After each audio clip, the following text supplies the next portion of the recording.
তেখেতে অংকুৰ দাও যেহেতু আমাৰ 2017 বৰ্ষৰ পুত্ৰ তেখেত আসাম মেডিকেল কলেজৰ লোকে নমস্কাৰ জনাইছোঁ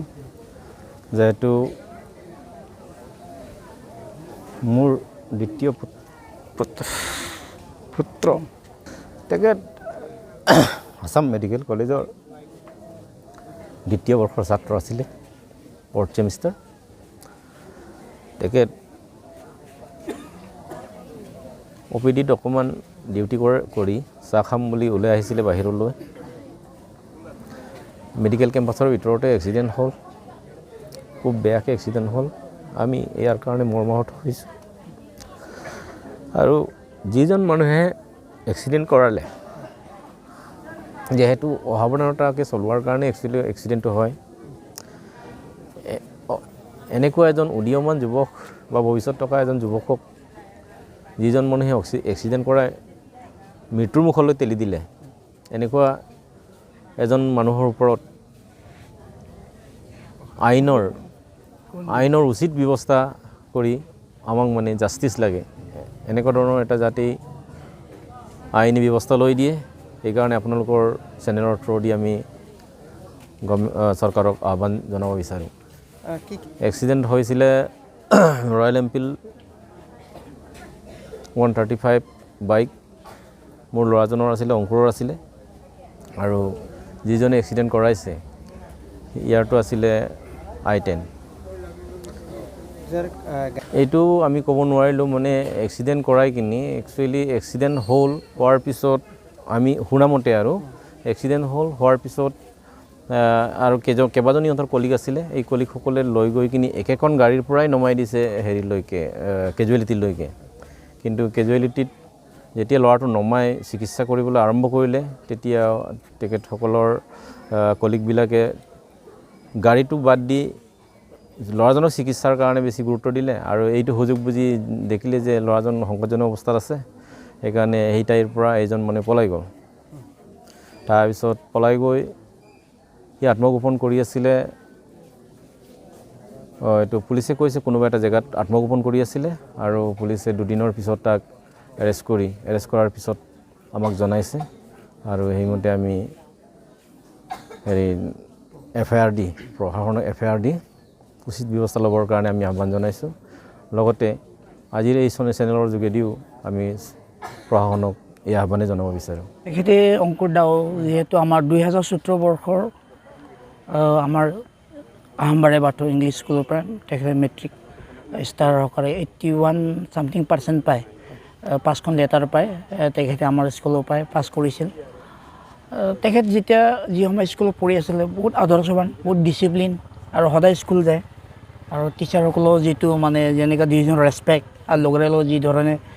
তেখেতে মিলিজুলি থাকিছিলে আৰু তেখেতৰ যিটো কম্পিটিটিভ মাইণ্ড সেইটো আমি অস্বীকাৰ কৰিব নোৱাৰোঁ ইয়াৰ কাৰণে তেখেতে ভাল ফলাফল পায় তেখেতে হাই ছেকেণ্ডেৰী ব্ৰহ্মপুত্ৰ ভেলীৰ পৰা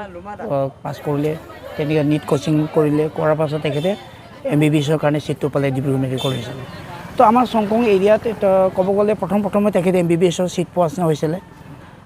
তেখেতৰ যিটো আমি বহুত এটা ক'ব গ'লে তাৰ পৰা শিকিব লগা আছে যিহেতু আজি উঠি অহা যিটো যুৱচাম কাৰণ তেখেতৰ যিটো প্ৰতিভা আৰু তেখেতৰ যিটো আদৰ্শ সঁচাকৈ আমাৰ এই চংকং এৰিয়াৰ এইটো এটা উদাহৰণ হিচাপে আমি ল'ব পাৰোঁ কাৰণ তেখেতে বহুত চেষ্টা কৰিছিলে একবাৰ নহয় দুবাৰ নহয় মানে বহুত চেষ্টা এই চেষ্টাৰ বাটেদি গৈ তেখেতে আজি মেডিকেল ছিট পাইছিল ডিব্ৰুগড় মেডিকেল কলেজত লগতে তেখেতে 4th চেমিষ্টাৰলৈকে তেখেতে ইতিমধ্যে শেষ অৱস্থাতে আছিলে কিন্তু দুৰ্ভাগ্যক্ৰমে আমি যোৱা ৰাতি মৃত্যুৰ যিটো খবৰটো শুনিলোঁ সেইটো বহুত মানে আমি আমাৰ সংঘীয় ৰাজ্যবাসীৰ লগতে আমাৰ স্কুলৰ সকলো আমাৰ যিসকল টিচাৰসকল ছাত্ৰ ছাত্ৰীসকল চবেই দুখ পাইছোঁ মানে আমি এইটোতো আমাৰ বহুত মৰ্মান্তিক ঘটনা এইটো আমি এতিয়া যিহেতু মৃত্যুটো আমি ক'ব নোৱাৰোঁ কি সময়ত আহে মৃত্যুটো কিন্তু তেখেতৰ যিটো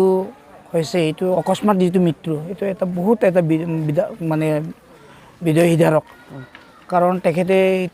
তেখেতৰ বয়সো ইমান হোৱা নাছিলে নিশ্চয় মা দেউতাৰ এটা সপোন আছিলে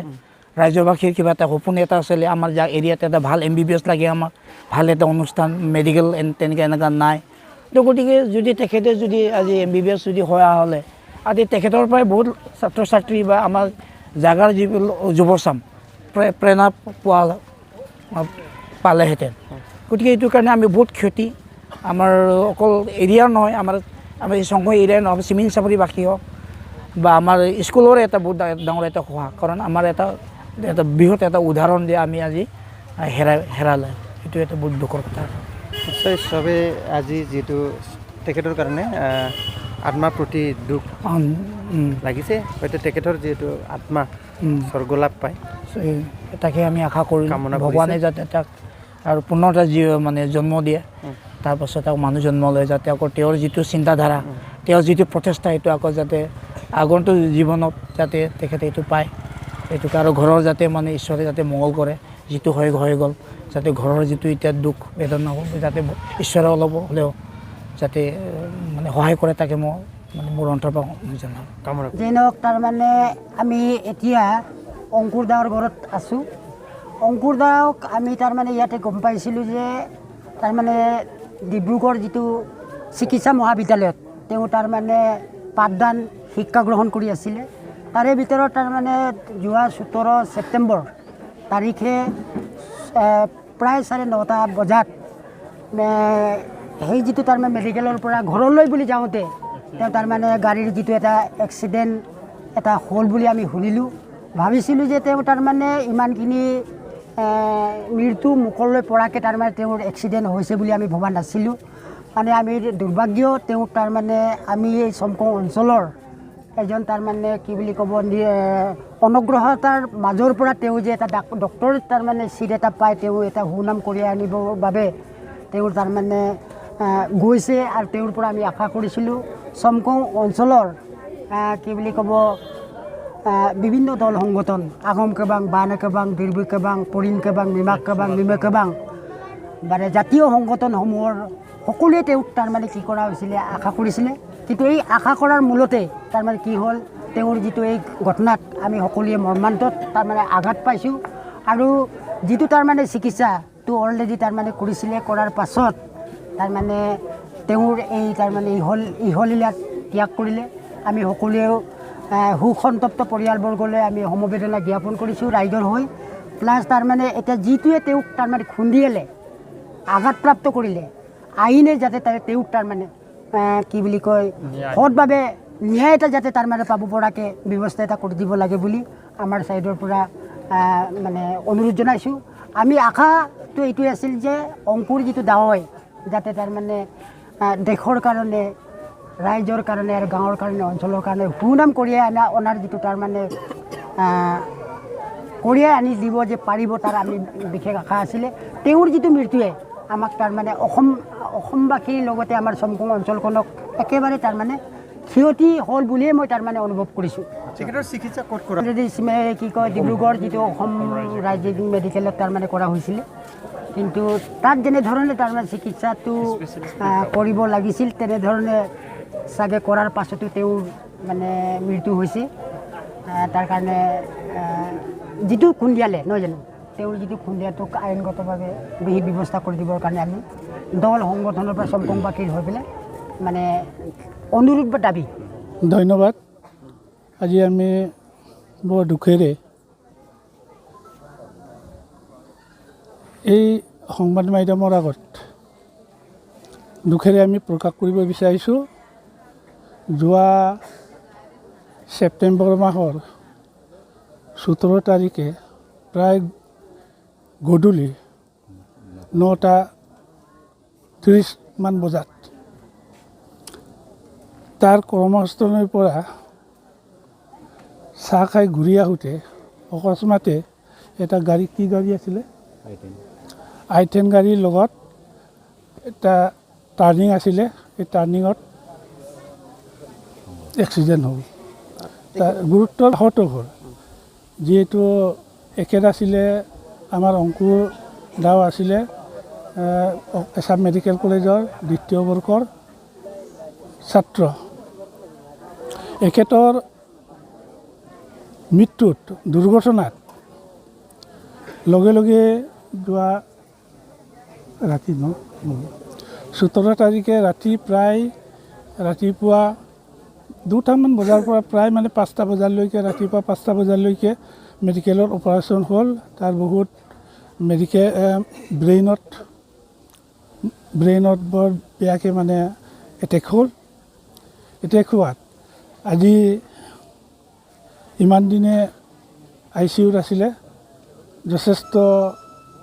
আমাৰ মেডিকেল ডিপাৰ্টমেণ্টৰ সহকৰ্মীয়ে হওক প্ৰফেচাৰেই হওক চিকিৎসক এৰিবিলাকে নেৰানেপেৰা চেষ্টাৰ ওপৰত যোৱা 8টা প্ৰায় মানে 9:30 মান বজাত এখেতে মৃত্যুক হাৰ মানি আমাক কন্দুৱাই গোটেই আমাৰ পৰিয়ালবৰ্গক সমাজক পৰিয়ালবৰ্গক এৰি পেলাই সি গুচি গ'ল।